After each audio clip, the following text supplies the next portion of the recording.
So many miracles. Of course. Why is that, Levi? Why is that? Tell me. Oh, you don't know? It's a timeline. Okay, let me explain what happened. This is a very good point. Torah explains, it's brought down in the oral Torah, right? That as we moved away from Mount Sinai, Mount Sinai was at the starting time. It was 2448, the year 2448 on the Jewish calendar. That was when Torah was given at Sinai. And every year after that, less and less revelation.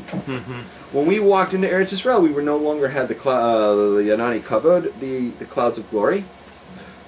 And there was less and less miracles performed in front of us over time until, like, in the times of King Manasseh, which was about 150 years before Nebuchadnezzar, the fire that had descended from the heavens was gone, extinguished, and no pillar of flame came down. Because twice in history, a pillar of flame came out of the heavens, came down, lit up the fire on the Mizbeach, on the eternal flame came down, and they would use that.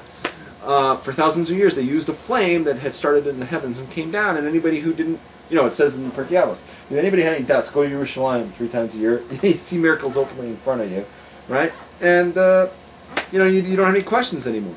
That all left in the times of Manasseh. Nebuchadnezzar came, and when they came back, they made the Anshe Knesset Gedola, the say it in English, I don't know how to say it. The Men of the Great Assembly. Men of the Great Assembly, thank you. And the 3 names that you mentioned were Ezra, Nehemiah, and who? Okay, Ezra, Nehemiah, Zechariah, Haggai, and Malachi. Malachi was Ezra. Daniel, Mordechai. These were all the people. These were big names. This was like an all-star team. Right? This was a big name group. We're in the Anshe Knesset Gedola, and they declared that prophecy would be taken away from the world. There's no more prophecy after that. With that was also that this was it. You're not going to see openly displayed miracles anymore once that happened. I mean, you're not going to see miracles. You're not going to see prophecy anymore. This is done. And the Tanakh, the written Bible, is going to be sealed, and it was sealed in that time. Everything was put into print and done by 3448. 3448. Done. Right? And why is that important? That's 1,000 years after the Torah was given. Everything was sealed and done. Then, in 3448, guess what happened? Alexander the Great. Alexander from Macedonia. Macedonia. He was Yugoslavian. Okay. He was Yugoslavian. He came and he took over. And what was significant about that? Because the Bible was complete when the Goyim got a hold of it. It is done. So when the Goyim come in later and say, oh, whatever. No. Our thing was already in writing. There's no going back on it. This is what it is. You guys came later. You started dicking with it or whatever. We have it. Go ahead. I'm in something of a quandary because I feel like I got a revelation the other night from Heavenly Father. He wants me to be the prophet to the Alexander Technique community.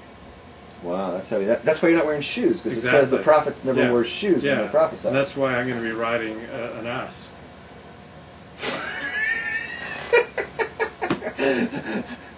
Okay, it's going to be... You went from riding a red heifer to an ass. Yeah. Okay.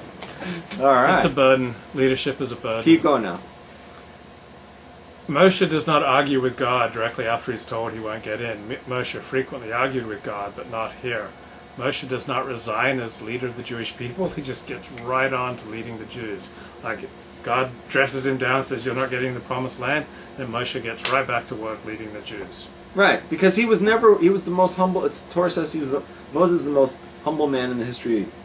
And he wasn't in this for himself, lady. This is the difference between him and you. He didn't have an ego. He didn't About care. The only difference. Yeah, other than that, I would say it's pretty hard to discern who's who. Yeah. Right, and he didn't care. It was like God says, you're not going to go to Eretz Israel. He's like, okay, whatever. I'm good with that. I don't care. I'm not in this for myself. The only times he would fight is when God had threatened to wipe out the Jewish people. Then he's like, hey, you can't wipe them out. So he always comes in because he has our back. Nobody has Moses' back. Go ahead. It bothers the rabbis of the Talmud that Moshe does not get into the promised land. Sure, they have his great classic midrashim sure. on this. So it's very Jewish to get annoyed with God and to struggle with God, and for God then to get annoyed with the Jews. Jews are not to conquer Canaan, to take booty, and to rape Canaanite women. No, the purpose of the Jews taking Canaan is to create a holy land, a holy community that will be a light to the world. Numbers chapter 20, verse 13. Israelites quarrel with Moses, but some of the time they're not really arguing with Moshe, they're really arguing with God, but they're kind of afraid to like take on God directly. So there's like, oh, we'll just dump on Moses, the prophet. So like sometimes when people quarrel with me or with you or with the rabbis, they're not really arguing with us, they're arguing with God. Oh, absolutely. When you quote Torah, when I quote Torah in its authenticity, and someone has a problem with what I'm saying, they don't have a problem with me. They have a problem with God. You know, I stand for Torah. If you hate Rabbi Rebs, you hate Torah. That's what I have to say about that. So Rabbi Yaakov Ettlinger was a great rabbi in Germany in the 19th century, and he got this response as a question.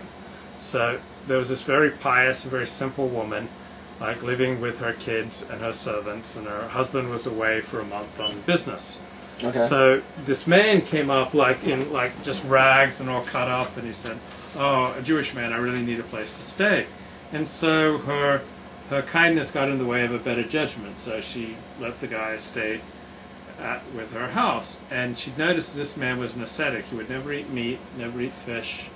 He would sleep on the floor, and he'd use a rock for a pillow. Every day he'd go out to the river, even though it was in the middle of winter, and bathe there. And every night, at midnight, she'd hear him wailing and crying for the destruction of the temple. So this seemed like a very holy man. Then one Friday night, when they were alone, after the children and the servants gone to bed, the man tells the woman that I'm really Eliyahu ha-Navi, Elijah the prophet. Okay. And this woman believed him. So she went to bed, and then about midnight, this man comes into her room. And he wakes her up, and he tells her that he's gone through the whole land, and he's not found anyone as worthy as her to give birth to the Messiah. And the problem, though, is her husband. He is not worthy, but this man, Elijah the prophet, Eliyahu ha-Navi, he was sent from heaven to sleep with this woman so that she will have a son who will be the Messiah who will redeem the Jews in the world. And as proof that he's Eliyahu ha-Navi, he tells her that on the Tuesday after he leaves, she should open the chest in her room, and there she'll find a large sum of gold. So he proceeds to make love to her twice that Friday night and once on Saturday morning. And then This is a really long story. Yeah, baby. this is the response. And then he runs away on Sunday, and nobody knows where he is. So the woman gets really excited, and she messages her husband that he needs to come home right away.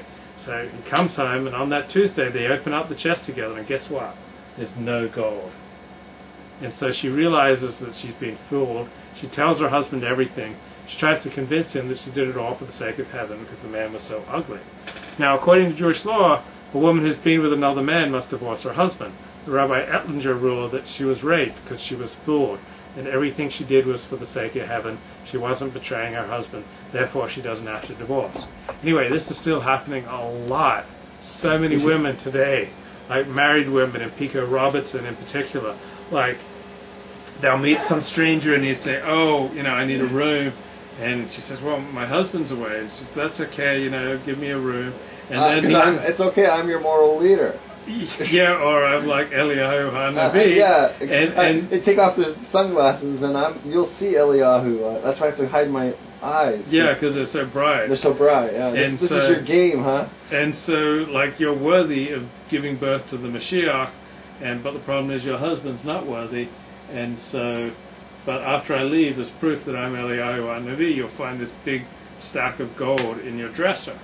And so many women today getting fooled, and it's just so sad to think that there are men who will do this, and that there are women who aren't smart enough to know better. So that's just like a public service announcement. Okay, it's so important. Girls may think that girls look good in short hair. We already did that. Don't. There's nothing sexy about short hair on a woman. It's just plain darky. I hate it. And I also hate pantsuits. They're butch. Okay, have you tried any of these slut walk parades for meeting young, free-thinking ladies? I told you I never heard of them until I read that on your thing. Okay, Richard posts to my Facebook, I ran into a few Jewish girls in my day rebelling against their secular Jewish background. Most of them would sleep with any guy that had a beard and looked somewhat orthodox. So it's so important that guys who look somewhat orthodox and have beards just don't get seduced into sleeping with